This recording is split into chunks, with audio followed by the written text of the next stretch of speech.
Hello everyone. I'm going to teach you about simple past tense in this video. In fact, this is very important tense whenever we want to tell something to someone and want to say what has happened with us. So we use this tense. हम लोग के संग क्या हुआ, क्या नहीं हुआ, क्या किया, क्या नहीं किया।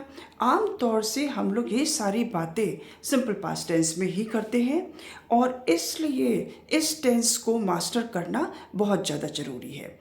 क्योंकि इसमें क्या होता है कि जैसे हमने बताया कि हम यहाँ गए थे, वहाँ गए थे, ये हुआ था, वो हुआ था, वहाँ इनसे मिले, ये बात करी, वहाँ पर ये देखा, वहाँ ये सामान था। जो भी चीज़ बतानी होती है हम लोग आम तौर से सिंपल पास्ट टेंस में ही बताते हैं। तो इसमें क्या है कि इसके हिंदी सेंटेंसेस के एंड में आमतौर से क्या होता है, आए, गए, किया, दिया, लिया, देखा, मिले, बात करी, यानी कि एंड में था, थी, ते आमतौर से नहीं आता है।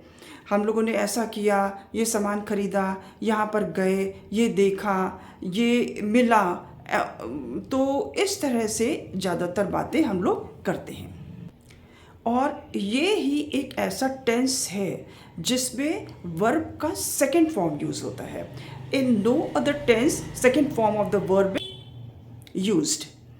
So I would like to explain this tense to you in detail. Let us have a look at the board. You can see there that the rules are written subject plus V2 plus object. यानी कि केवल यही एक ऐसा tense है जहाँ पर कि वर्ब का सेकेंड फॉर्म यूज़ होता है। तो और किसी भी टेंस में नहीं, यानी कि इसके नेगेटिव और इंटरोगेटिव में भी सेकेंड फॉर्म नहीं यूज़ होता है, only in affirmative sentences of simple past tense. तो इसमें सेंटेंसेस मैंने लिखे, he went to school by cycle, वो साइकिल से स्कूल गया। He came back in the afternoon, वो दोपहर में आया। शी ब्रूम द हाउस, उसने घर में झाड़ू लगाया। Then she mopped it properly, फिर ठीक से पोछा लगाया। दे dropped in my house yesterday, वो कल अचानक से हमारे घर आए। यू बॉट वेजिटेबल्स ऑनलाइन, तुमने ऑनलाइन सब्जियां खरीदी। तो आप लोगों ने देखा कि इन सारे ही सेंटेंसेस में एंड में खरीदा, दिया, किया, लिया, यही सारे सेंटेंसेस आ रहे हैं। तो इसमें कोई कंफ्यूजन नहीं होना चाहिए कि आप जब एंड में था, थी, थे या ऐसा कुछ नहीं है तो आपको ट्रांसलेशन में या कुछ बोलने में दिक्कत हो रही है, ऐसा बिल्कुल भी नहीं होना चाहिए। मैंने बहुत सारे वर्ड्स अपने लिंक्स में दिए हुए हैं, आप वो वर्ड्स यूज़ करिए, वो आपके वोकैबुलरी बहुत बढ़ाएंगे और ये सेंटेंसेस बनाइए, तो आप पूरे तरह से इसकी प्रैक्टिस कर सकते हैं। Now telling you about negative sentences, you see the rules there, subject plus did not plus V1 plus object. did के संग में हमेशा वर्ब का फर्स्ट फॉर्म आता है। बहुत सारे लोग ये गलती करते हैं कि did के साथ में वर्ब का सेकेंड फॉर्म या थर्ड फॉर्म लगा देते हैं। So please take care about it. did not का शॉर्ट फॉर्म होता है didn't. So she didn't take rest, उसने आराम नहीं किया। he didn't go by car, वो कार से नहीं गया। They didn't move around, वो इधर उधर नहीं घूमे। They didn't reach on time, or you didn't reach on time, तुम समय पर नहीं पहुँचे। I didn't watch TV, मैंने टीवी नहीं देखा। It didn't rain today, आज पानी नहीं बरसा। तो ये इस तरह से सेंटेंसेस बनाने हैं। डिड नॉट का शॉर्ट फॉर्म डिडंट है, या डिडंट भी बहुत जल्दी में कहा जाता है, और उसके साथ में वर्ब का first form. Now interrogative sentences, did plus subject plus V1 plus object. यह नेगेटिव है तो डिड नॉट, क्योंकि स्पोकन इंग्लिश है तो डिडंट एक साथ ही कर दिया है। Didn't plus subject plus V1 plus object. तो did he complete his work या didn't he complete his work, negative बनाना है तो ऐसे कर देंगे, क्या उसने अपना काम कंप्लीट किया, या didn't he complete his work, क्या उसने अपना काम कंप्लीट नहीं किया। या did they go to temple, क्या वो लोग मंदिर गए। Did they go to temple, क्या वो लोग मंदिर नहीं गए। या उसी में क्वेश्चनिंग वर्ड लगाना है तो why didn't they go to temple, वो लोग मंदिर क्यों नहीं गए।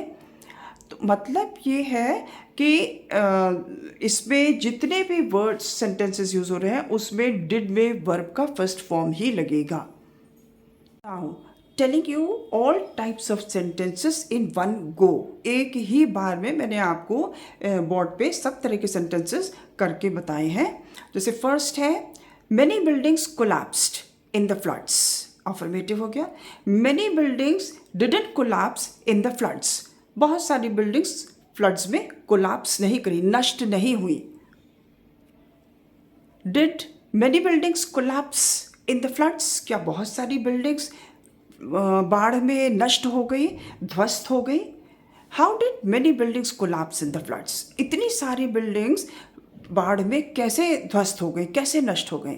Where did many buildings collapse, कहाँ पर बहुत सारी बिल्डिंग्स ध्वस्त हुई, नष्ट हो गई। When did it happen, ये कब हुआ। Why did it happen, ऐसा क्यों हुआ। तो इस टेंस में, पास्ट टेंस में आपको सबसे ज़्यादा ध्यान इस बात का रखना है कि अफर्मेटिव सेंटेंसेस में ही वर्ब का सेकंड फॉर्म यूज़ होगा। एक तो बहुत इंपॉर्टेंट बात ये, दूसरी बात ये है डिड के संग में किसी भी कीमत पर वर्ब का सेकंड फॉर्म नहीं यूज़ होगा, वर्ब का फर्स्ट फॉर्म ही यूज़ होगा। और तीसरी खास बात यह है कि इसमें सारे ही सब्जेक्ट्स के साथ में ही, शी, इट, यू, वी, दे, आई, सबके साथ में एक ही हेल्पिंग वर्ब लगेगा डिड। और अफर्मेटिव सेंटेंसेस में सब में जितने भी सब्जेक्ट्स हैं सबके साथ में केवल V2 का ही यूज़ होगा। ये सिंपल पास्ट टेंस की बहुत बड़ी खासियत है, क्योंकि प्रेजेंट टेंस में क्या है, हर सब्जेक्ट के साथ में बहुत सारे चेंजेस हो रहे हैं, तो उसमें जो है बहुत ज़्यादा ध्यान देने की ज़रूरत पड़ जाती है। लेकिन पास्ट टेंस में ऐसा नहीं है। अब आपको क्या करना है कि आपको थोड़ा इसका प्रैक्टिस करनी है। जैसे आप छोटी सी कोई भी इंसिडेंट, कोई भी घटना, बहुत छोटी सी घटना, आपके आसपास की घटना, कि मैंने कल क्या किया, परसों क्या किया, किससे बात करी, क्या काम किया, क्या नहीं करा। जैसे कि आप घर में बच्चों के लिए भी बता सकते हैं क्या किया उन लोगों ने। जैसे my son went to school, he studied there, he completed his work, he came back around 2 o'clock, and then he took lunch, and then he took somewhat rest, and after then at 4 o'clock again he sat down to study। तो मतलब क्या किया, किस, अब ये subject plus V2 बस यही लगा करके आप जितने भी तरह के सेंटेंसेस बना सकते हैं, सिंपल बनाइए, बहुत ज़्यादा उसे कॉम्प्लिकेटेड मत करिए, तो आप बहुत आसानी से इसको प्रैक्टिस कर सकते हैं।